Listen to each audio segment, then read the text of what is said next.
Hey guys, welcome back to TechMan. Today, let me show you Realtor.com versus Zillow. Which leads are better? If you're a real estate agent deciding between Realtor.com and Zillow for lead generation, here's what you need to know. Both are huge platforms connecting agents with buyers and sellers, but their lead quality, cost, and structure can differ a lot.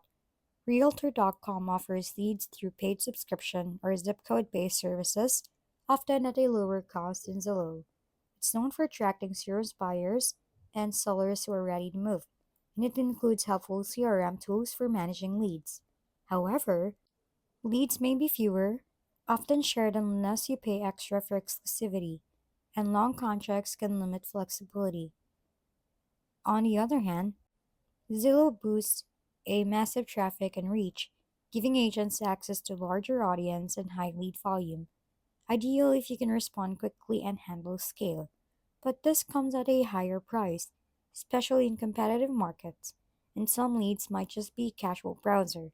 In short, if you want volume and visibility and have the budget, go with Zillow. But if you prefer quality leads at a lower cost and can nurture them effectively, Realtor.com might be the smarter choice for your business. If we've been helpful, kindly give us a thumbs up and don't forget to hit the subscribe and bell button for more contents. For any questions and suggestions, comment down below.